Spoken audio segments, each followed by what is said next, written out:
You try to eat better, but the cravings always win. Every time it happens, you blame yourself and start another diet that doesn't last, even though you know exactly what you should be eating. But after years of observing my patients in the clinic, reviewing their eating habits and food charts, here is what I have learned. It's not your willpower, it is your kitchen. If your kitchen is cluttered, junk food is visible, vegetables are buried, cooking feels like an effort, and snacking feels easy, convenience will always win. And until you fix that, every healthy eating plan will collapse under real life, especially on tired and busy days.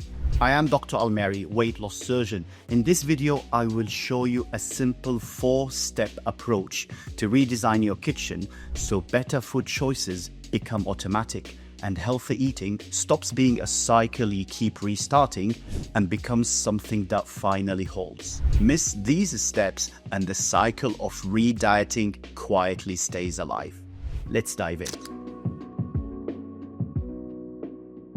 The first step you should do is to declutter your kitchen. Before you buy anything, before you reorganize your cupboards, you need to remove what's in the way.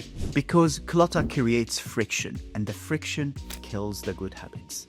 So start with your surfaces. Clear all the countertops of large appliances you do not routinely use. If you're not using it at least a few times a week, it doesn't deserve a prime place in your kitchen. A wider, clear countertops does something very good psychologically. It signals this space is for cooking. And when that signal is there, cooking stops feeling like a chore and starts feeling like something you can step into easily without even thinking. The next step is to remove the foods that quietly works against the version of you are trying to build. Ultra-processed foods like packets of biscuits, chocolate bars, crisps, ready meals, sugary snacks, confectionery.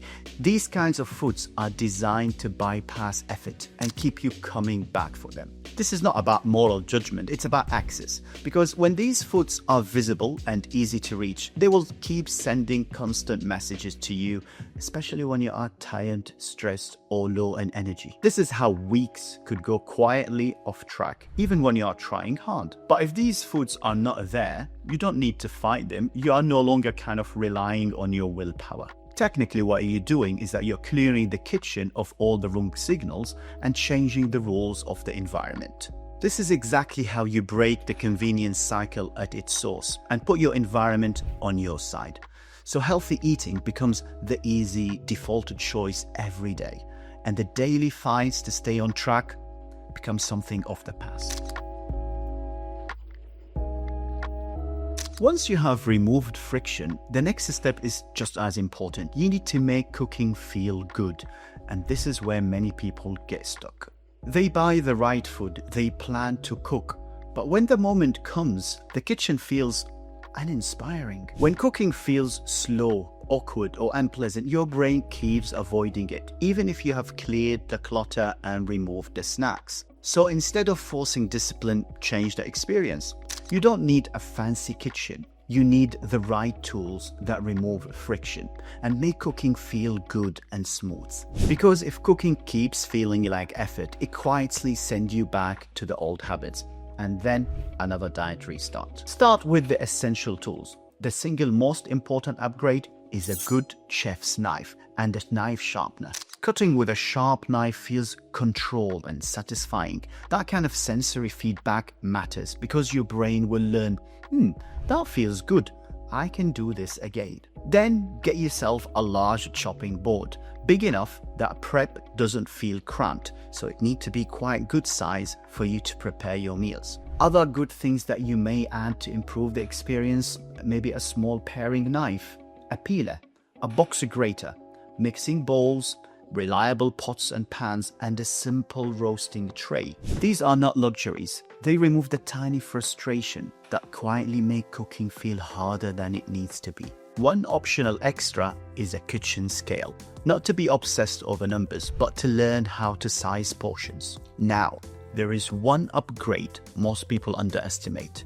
It's not salt, it's not oil, it is music. Add sound to your kitchen, maybe a small speaker, a radio, anything. When cooking becomes associated with the music, a podcast, or something enjoyable you listen to, your brain stops resisting it. And this is why it matters, because cooking shifts from something I should do to a time for myself. And when cooking feels good, you don't need motivation to start, you just show up naturally. This is the transformation here. Not more discipline, but an environment that invites you back. So the healthy version of you feels natural, not forced. And the peace and good mood that cooking brings keeps reinforcing the healthier identity you have stepped into.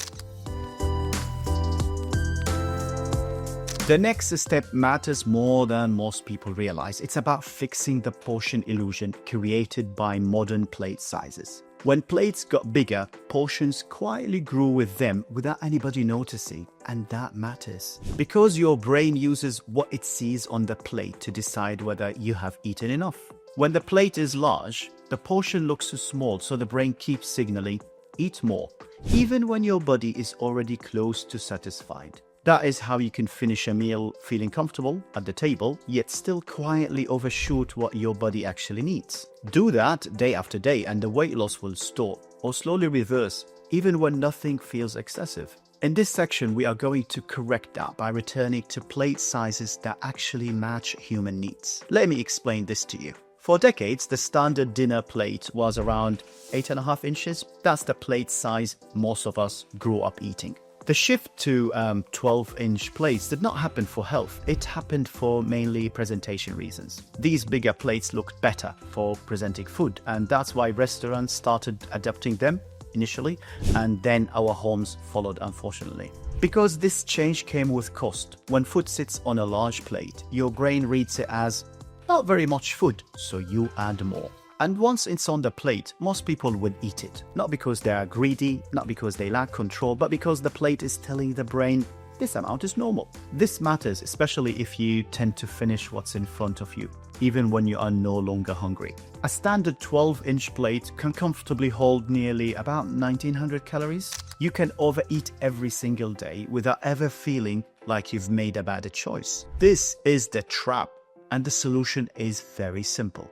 Go back to the 8.5-inch plates, the size we originally ate from. That plate comfortably holds around 800 calories and still looks full.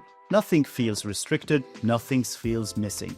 And remove all the large plates from your daily environment. Give them away, store them out of reach, and replace them with the 8.5 original plates. And here is the transformation that is very important. Smaller plates slow you down. You eat more mindfully, you notice fullness earlier, and you stop when you are satisfied, not when your plate is empty. If you still genuinely feel hungry, you could always go back for more, but that kind of small pause, that extra step is often enough to realize that you've already had enough. You are adding friction and removing a visual illusion that was quietly pushing you to serve and eat more than you need. This is not restriction, it's psychology. And when your plate works with your brain, eating well becomes far easier to sustain. Now we get to the last and most important step in transforming your kitchen, getting your pantry right. This is where habits either lock in or quietly fall apart, because your pantry decides whether cooking feels easy or impossible. Once your pantry is set up properly, cooking stops being something you plan to do and becomes something you can do without even thinking. This is the identity shift. You are no longer relying on microwave meals or last-minute convenience foods. You are someone whose kitchen is ready to cook. When ingredients are missing, when flavor feels complicated, and when cooking requires extra decision, extra steps, missing ingredients, your brain looks for the fastest escape. This is how good intentions collapse, especially when you are tired or stressed. And that is why earlier changes do not always stick, unless your pantry changes too. So we reduce friction. Start with frozen vegetables. Always have them available. No prep pressure, no waste. They're high in fiber, very filling, and make it so easy to add volume and nutrition to any meal you have, even on the low energy days. Next, have the foods that turn there's nothing in the house into a real meal. Something like pulses, grains, lentils, chickpeas, beans, rice, whole grains. These are the kind of food that will provide protein, fiber, and slow release starches that will help you stay full, satisfied, and steady in energy. And now you add a foundational fat, olive oil. It improves flavor, adds satiety, and makes simple food feel so satisfying. And when meals feel satisfying, you stop searching for something else. And finally, the most powerful part of the pantry is your herbs and spices. Unlike ready meal sauces, often ultra-processed and packed with additive, emulsifiers, artificial flavors and coloring, a spice rack builds flavor without ultra-processing.